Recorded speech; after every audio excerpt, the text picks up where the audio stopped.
Welcome back once again to another Wine Time here on a Friday night.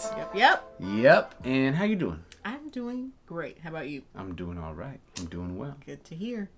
So this is another episode of Your and My Perspective. Yep.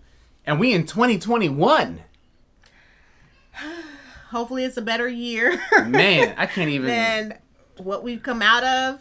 Who knows? Or we might just be in that handbasket. There you go. But I'm Sherri. I'm Joseph. And thank you for joining us on our wine time tonight. So if you are just joining us, don't want to break the glass. Wow. So if you are just joining us, we choose 3 questions and he gives his perspective and I give mine. And we have a timer of about 2 minutes and 30 seconds, which does not seem to work for us. Ever. Kind of long-winded, I guess. But so hopefully, give your perspective on any of the topics in the comments below and like, subscribe, share, and all of that. All right. So the first question is marrying someone who doesn't want kids, but you do. Or being with someone, you may not necessarily have to get married. It may not be your cup of tea. Proceed. All right. Well, I think if you're with somebody, if you're maybe just dating somebody who doesn't want children, I think people can change over time. And I think that sometimes at certain phases of your life, certain ages, certain seasons of your life, children may not be a desire. And children may not be a future that you foresee for yourself. I think, however, that can change for some people, Now, how serious that relationship is and what that relationship becomes, that's where things can start to get maybe convoluted or perhaps just a lot of patience and a lot of communication. Again, that C word, right? That respectful, empathetic communication comes into play. Yeah. If you're married and you have had the conversation already of, I don't want kids. Not going to happen. And you still marry that person. You are committing yourself to a potential future that you're not going to get what you want. Yeah. Right? And so if that relationship turns into a marriage, is that a deal breaker? I don't know. However, if you still follow through with it, then I don't know. That's on you. Yeah, that's one of those topics that, I think more people nowadays, a lot of people, I've actually been seeing a lot of people who don't necessarily want kids. And, people are starting later, having families later. So it's like, yeah, like you said, people could potentially change their mind. But you definitely have to be a little bit more cognizant if you are dating somebody who's saying, I don't want kids. They're adamant, and you're thinking, oh, well, maybe they'll change their mind. I don't know. I think, especially if you're talking about marrying this person, that might be something that might be a deal breaker. Like, if you are just someone who's like, oh, I want kids, and this person is adamantly against it, I would say it'd have to be a deal breaker. Because sometimes people don't change their mind, like you said. You may not get what you want. But then, what happens? You marry the person, they don't want kids, you absolutely do. You start resenting this person, and then it's like you wait all these years, and the person hasn't changed their mind, then you kind of SOL. And we're not saying that people have to want to have kids. You know what I mean? Because if you need to be on the same page. For sure. If you don't want kids, that's fine. That's not what we're saying. You know what I mean? We're not saying you have to want kids. Not saying that. But communication and being on the same page, especially if you're going to commit to marriage. Yeah. Especially. Because kids are a big thing. Like, Yeah. Question number 2. Question number 2 coming at you. How long do you support someone's dream? So I'm assuming that if you're in a relationship, how long do you keep supporting somebody's aspirations and dreams? without them, I guess, being successful? Yeah. Okay. All right. Let's roll. So, I mean, you can always support the person's dream, you know what I mean? Like, you don't have to give up on that. But in the same instance, like, if this person is not bringing any steady income, they're not able to help support, the family, they're, doing certain things that don't align up with you, then it might be time to kind of sit that person down and be like, look, you're going to have to either get you some type of job pulling in some type of income, doing something. But I support you, but I'm going to support you once you actually, are helping. So, because I mean, for example, like if it's a 50-year-old rapper, not to say that your dream ain't never gonna come true, but you better have you a career as well and pursuing that dream.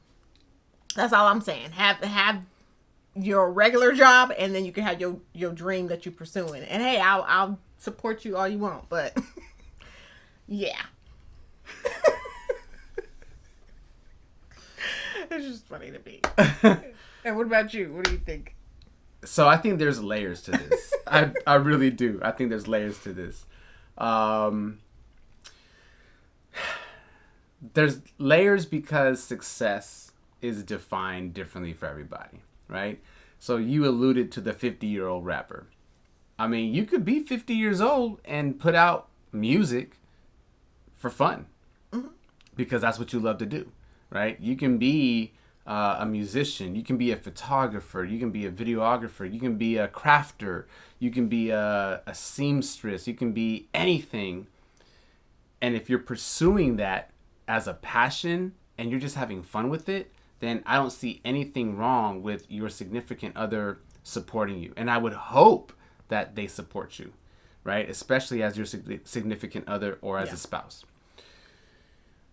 I will say this firsthand. I could admit to this firsthand.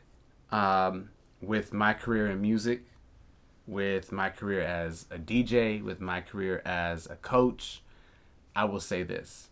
If I did not have a steady income and health benefits and insurance as a teacher, yes, I don't know if we'd be sitting here together as we speak, right? I mean, as long as you know. Now I'm saying I'm going to go out and say this too. I believe that part of the reason as to why I did not pursue music as 100% as I should have was because I already had a teaching career. Now, that's not to say that I was going to blow up and tour the world and be a platinum artist, right? Not saying that. But I'm thankful. I'm thankful that you supported me. I'm thankful that you went to every show. I'm thankful that you were right there in the front to push me along. And you never once said no at all. Yeah. For studio time, for product, for merchandise, for anything. You never once said no. Well, like I said, you were already like kind of established in your career, but still grinding on that. So, I mean, and that grind is a grind. And I think that's where that question really comes into play, right? That's really where the question comes into play. Is that grind, that hustle, man, it takes commitment. And if you're not committed to the hustle, if you're not committed to the grind, it's going to be a very difficult process for you to maybe reach aspirations that are really not realistic. So, and you're just chasing your dreams, and you're going to keep chasing. But like you said, if you were pursuing that as your full time, maybe when you were in your 20s, that'd be cool. But, you in your 40s, and like if you was, out there in the streets trying to pursue that, and that was your main job, bruh. And it really does depend on what it is too. It really does. True. Right? Because you don't have to be in the streets. You can be at home behind a laptop. Yeah. You can be in your home. You can be in your garage. Yep. Right? So it really depends, and that's why I'm saying there's levels to it. Yeah. There's levels. All right. Last question. Dating someone from opposite political views. Go. It's interesting because this is very much along the lines of one of the previous questions that we had on a previous episode about dating somebody with different religious views, right? Or right thereabouts. If you have a different political view, okay, fine. In the dating process, that's going to come up. It's going to show, right? No, I'm serious. It's going to come up. And I don't have a problem with somebody being a Democrat or a Republican or independent or Green Party, whatever is your political viewpoints and your affiliation is whatever it is. Mm-hmm. However, when there are political views that are reflective of social and personal values, individual values, that's where I think some people may have to draw the line, right? For example, if you are dating somebody who firmly believes against or supports an agenda against who you are as a person, that's a red flag, right? That may be somebody you don't want to be with for a long time. That may be somebody you're not going to date for much longer, right? If your livelihood is at risk because of this individual who does not support you, who does not believe in the same moral foundations as you, that's gonna have an impact on your relationship, right? So for me, it's not necessarily about the political party you may affiliate with, if you do or if you don't. For me, it's more so along the lines of what is your philosophy, what is your ideology, and where's your moral compass? Yeah, it's not necessarily to say that you can't, or even that people, can't marry that person, because I've actually seen a couple couples where they are married and they're completely opposite on the spectrum, and it's like, how does that work? Especially if you start talking about certain issues. But I guess it all comes down to, like what we say, like communication and agree to disagree and being respectful in how you talk about certain issues. That's really all it is, because you could be talking about the same issue and be of the same political party and have different views. Yeah. You know what I mean? So yeah. I guess it's more so it might be a challenge in certain aspects, but if you're respectful in how you communicate with that person, or how you, I guess, you're listening to what they're saying, that will probably make all the difference. It's gonna be tough, especially in this climate right now. But and I think it depends on the topic too. If you have someone you're dating that is anti-immigrant rights and anti anything immigration, and your family are you come from a family of immigrants, and you support everything that person is against, you're going to have some issues there. Yeah. Especially because of the fact that it's so close to home. Yeah. And that's just one example, right? Yeah. There's a plethora. Well, there it is. Once again, 3 topics down. Cheers to you. Let us know what some of your perspectives are on some of these topics. We know there were, a couple that were some doozies, but some doozies. Some doozies. How old are you? 37. How old are you? Some doozies. Whatever. Sheesh.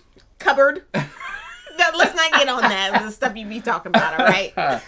All right. All over the creation. Yeah. Mm-hmm. That's just Southern talk right there. That ain't got nothing to do with how old I am. All right. Anyways, thank you so much for joining us for our Friday Night Wine Time. Make sure to like, subscribe, comment, share, all that good stuff. And best of luck to all of you in the new year. Keep moving up with the Miclettes. Keep moving up. Keep moving up with us. Let's move up together, y'all. All right? We'll check y'all out next time. Thank you for being here.